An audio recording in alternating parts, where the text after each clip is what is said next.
Hello, everyone. It's me, your girl, Angie Clay, and I am back with another fabulous interview. We have Jamillia here today, and we're going to be talking about writing. We'll learn a little bit about what she does as she's a creative, and just a warm-hearted person that I met like during COVID. I just really liked her style, and we just had this warm conversation before we were waiting for a friend to come on to interview with her. And so I don't know, I just reached out to her through the DMs, and so here we are doing an interview, and I'm introducing you all to this wonderful person. So hello and welcome. Thank you. Thank you for having me. Of course, of course. So I'm so glad you're here. And so today, basically what I ask people really is like how they got started. You wear so many different hats. So can you explain to us like what some of those hats are? Yes. So I guess I'll start with my least exciting hat. My real world hat is I work in philanthropy. So I give grants to educational nonprofits to run their programs. And I'm really interested in the school to prison pipeline and trying to make sure that our kids are set up to be supported to meet their best outcomes. So that's my 9-to-5 life. Outside of that, I write. I have a talk show called Lock Bay Live, where I interview individuals who are on their lock journey, like me as a lock newbie. I felt like it would be interesting to connect with others who are also on their lock journeys. And outside of writing and philanthropy and kind of community work, I travel. So I would say those are my three biggest pieces. Always looking for adventure, always looking to amplify the voices of folks that are least likely to be heard. And then, of course, using writing to explore all of those areas. Mm-hmm. Nice. I find writing to be very freeing, and it gets all the things out of your head onto paper and a sense of relaxation. So do you write poetry or anything like that, or? Yeah, so it's interesting. I think like how folks define the type of writing they do seems to be changing. My basis, I think, was writing poetry that was very rhymey when I was little. So I started writing when I was very, very young, and I would keep these journals, and anytime I'd feel feelings, I'd go and write poetry, and it would be the traditional couplets. And then when I got older in college, my like late teens, early 20s, I went through the spoken word phase where I was writing very rhythmic, performative kinds of poetry that were meant to be enunciated out loud on the stage, which was really fun. And now I find myself in this arena where most of my poetry is examining the ways that we define ourselves and how those definitions are either accurate, inaccurate, or no longer feel right. And so those, I would describe them as poems, but they almost feel like notes. And maybe that's because I write them in my notes app. I don't know. But they're typically much shorter than my older forms of work, and much more to the point. Yeah. I remember spoken word. I mean, I was thinking about that. I feel like everybody goes through that phase. Yeah, I had the CD and I loved it and I lost it. I can't, because I got it off of one of those cdbaby.com back in the day. I don't even know if they're even still like, I remember CD Baby. Yeah, and I got it from there, and I cannot ever remember. I mean, I loved it. I loved like listening to it. So it's funny when you said that, it sparked a memory. So yes, writing is so freeing, and then like I like that, the self-exploration. That's why I always tell people, like take the trek within.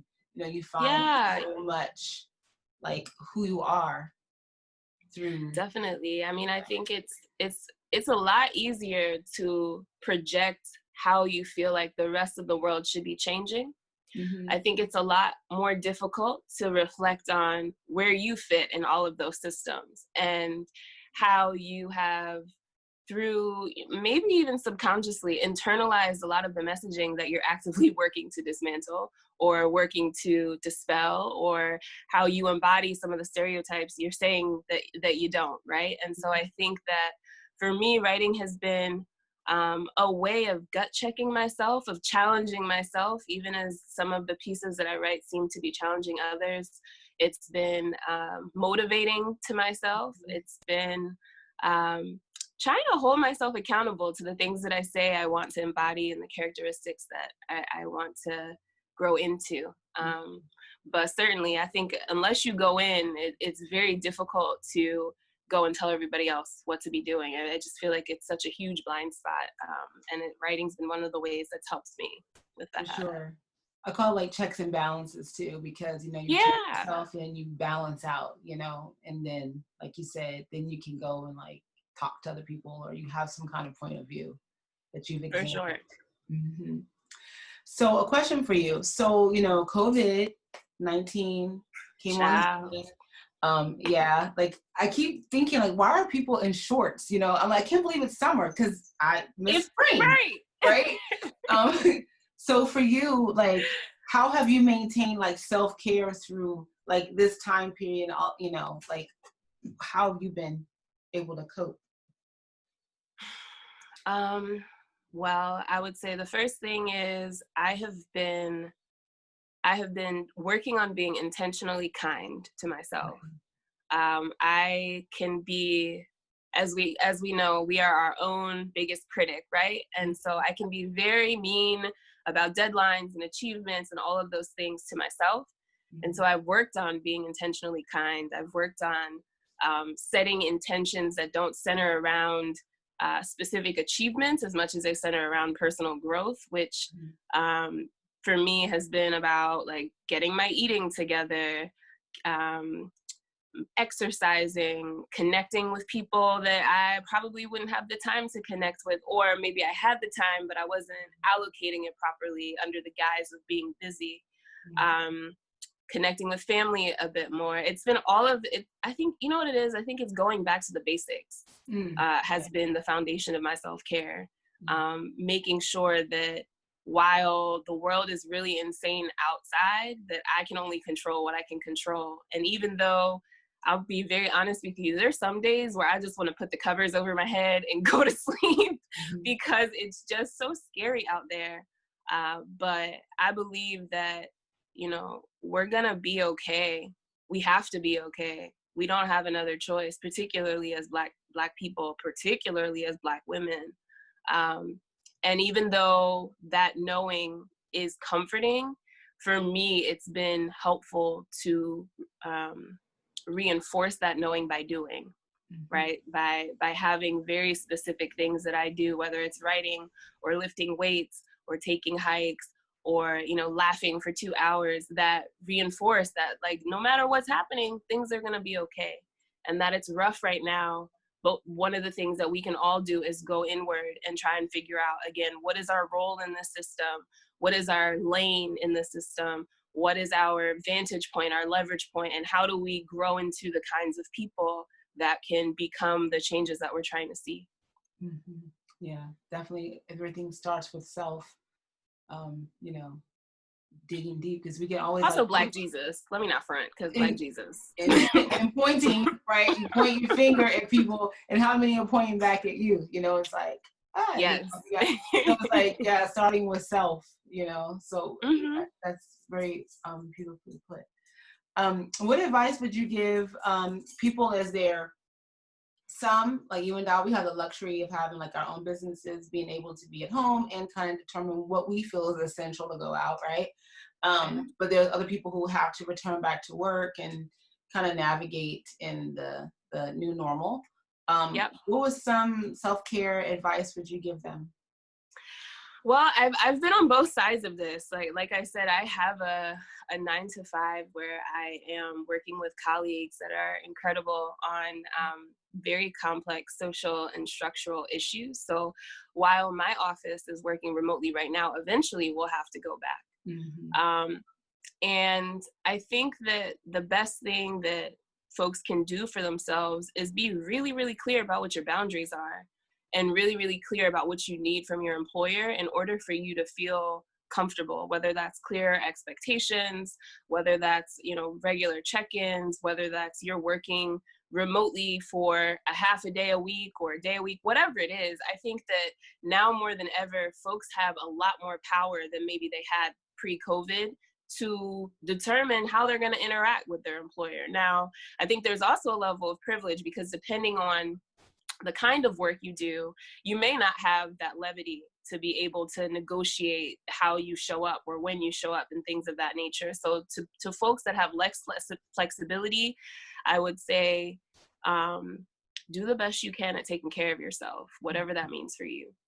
And for business owners, again, as somebody who's been on both sides of the table, been a full-time entrepreneur, and now somebody who's building a business, but also has a 9-to-5. For business owners, I think it's just important to stay the course, to not be distracted by everything that's happening. I think one of the cool things we're seeing in the entrepreneurship world is that there's some fields that are completely untouched by COVID. You know, there's some queens out here that are stacking paper like there wasn't a pandemic outside. And so it could be an opportunity for individuals that are interested in starting a business to begin to think about, even as they're at their 9-to-5, like, what are some skills that I have that I might be able to monetize so that, you know, maybe I never leave my 9-to-5, but I have something extra just in case something goes wrong at my 9-to-5. I don't ever want to be one of those people that say, like, if you have a 9-to-5, you're not about that life, because I just don't believe things are black and white like that. But I do think that everyone has some kind of entrepreneurial something in their brain that, you know, perhaps this becomes an opportunity to think about how they might leverage those skills and cultivate them to the point where they have a tiny little side hustle just to bring in, you know, a couple more dollars every month. Mm-hmm. Yeah, and I traveled through Ghana. I was like, I mean, everybody's an entrepreneur. Like, everybody had like a business. You know, it's like, in our spirit as Black Like, people. sun up to sundown, like, you know, they were just like, they had their shops, and, you know, you work harder for yourself, like, you know, and so I was just amazed at that. I was like, wow, you know, that's why now I understand why a lot of people from, like, you know, like Ghana or Nigeria I've spoken to, like, talk about business, because, like, that's what they do full time, is run a business. So it was, I mean, I think like, if you go one step deeper, it's also because of the economy, right? So my family's from Liberia, West Africa. Many African countries, the infrastructure for jobs is just not there. And so, or if it is there, it's extremely limited and extremely competitive and extremely, you know, full of nepotism. And so entrepreneurship becomes sometimes an obligatory pathway in order to get yourself to a place where you're able to provide for your family. In the US, we have similar issues, and I think we're getting to the point where perhaps we're beginning to feel the way that other economies might feel, where the job options are not as plentiful, and the nepotism and the competition make it such that entrepreneurship sounds like an easier course, but entrepreneurship is not easy. Owning your business is not easy. You know, no matter how many quotes, you know, or graphics you see on the internet that say, you know, be a boss and all those different things, when the 30th of the month or the 1st of the month comes and you have to pay bills and you don't have the income to do that, like, that's real. Right. So Not I agree. I think I think that we are naturally industrious as people, as you know, people of African descent, all over the diaspora, whether we're Black American or you know, African or Caribbean, whatever we are. Like, if you have melanin in your skin, like, we built the first economy, so we know what the deal is. But that doesn't mean it's easy. It's super difficult. Yeah, and sometimes when you see those quotes online, everybody, it's because you're telling yourself you're not going to quit. And those are like the pushes, you know. Yes. And, you know, like, it's like, keep going. Because sometimes we ask the majority of the entrepreneurs, like, have you ever thought about taking this gig and just putting it to the side and just going to work for somebody else? And it goes through your head sometimes, like, it'll just be easier. It's easier to go work for someone else. But, you know, it's a beauty in when you see something that you create and it starts to take wings and start to move and, like, go and grow. It's like you say, this is why I'm doing the thing. Exactly. There's nothing better. I mean, that's my heritage. My great grandfather was a merchant. You know, he owned stores in Liberia. He built some real estate there. My parents run a business, so it's in the bloodline. And I don't think, no matter what I'm doing, quote unquote 9-to-5, the entrepreneur spirit's never going to leave, because just like you said, this idea of breathing life into something and seeing it grow is addictive. Like, it's just so exciting and powerful, even if it is exhausting and all of those other things. I completely agree. It's totally worth it. I feel like sometimes people get the wrong idea of entrepreneurship because just like everything else, most of the time, only the glamorous side is shown, not the, the sweat equity and the losses and the L's and all those other pieces. So yeah, when you see people trying to bring balance. yeah, Lizzo, I think, was saying it, and she's not the first to say it. It was like, they're like, oh, you were an overnight sensation. And she was like, it took 20 years. Period. Point, right? So when you see people like making it, it's because they're either in their 10th year, 15th year, 20th year, and made it. There's very few that's just like invent something and like cha-cha-ching, the next day they're like counting the cash, It's like when you see them, you're like, oh man, they arrived, and but believe me, when you talk to those people, they've been doing the thing for, like, I think about D Nice right now. He was explaining in his club quarantine, like, he's been in the game for like 30 years. And there was like times like, he didn't have a album out or anything. I mean, now here come club quarantine. He just decided to get on Instagram and like say, okay, everybody's at home trapped. Let's have some fun. I'm gonna DJ. I mean, 100,000 people, then 1 million people. I mean, like logged in, and it's just like, it was like an idea, but he's been around for a very long time. Most people are just being introduced to who he is, but his work has been out there. For sure. Yeah, so if you're starting to build your own business, just know that it's going to take some blood, sweat, and tears there. It is, but it's worth it. It's worth it. When you get your own, like, and I like to think, that's why I like to thank Mom, Pop, and all the other people, why they gotta like pull them off the stage, because they want to make sure that they try to get everybody in those 2 minutes. Like, oh, okay, yeah. That's real. I mean, look, anything that you create and you can be genuinely proud of is worth celebrating. Period. Yeah. So don't get mad at them when they're on stage getting an award and they like want to thank people. You let people thank. So how can people connect with you? Like, they want to like learn a little bit more about your podcast or your writing. Like, I love how you're calling it a podcast when it's like a startup internet show. I appreciate you though. I'm sorry. Well, that's what it feels like. I mean, you got the makings of a podcast. It's beautiful. Thank you. And nobody's out there really doing it. I haven't seen it. I appreciate you. So for those who don't know, I started a talk show called Lock Bay Live, again, that interviews lock queens from around the internet. Just like homegirls slid into my DMs, I slide into their DMs and I ask them if they want to be on my show. And then we have about a 20 to 35-minute conversation about their lock journey, tips and tricks, lessons learned. And inevitably, we always get into some kind of, self-growth type of deal, where how they've developed over time and learned things about themselves that they probably didn't anticipate learning. So that's been fun. But that is on Instagram at Lock Bay Live, on YouTube at Lock Bay Live. And then my main page is Jamillia K. That's where you'll find my writing, some travel photos, and then in my stories, you'll find all of the philanthropic, community-centered resources and reflections that I share. And then my lock page is Jay's Thick Lock. So I have 3 pages going. All right. So they can find you in 3 cities on the internet. Yes. And if you tweet, I'm Jamillia K on Twitter. I just logged back in. She's all over. Follow her.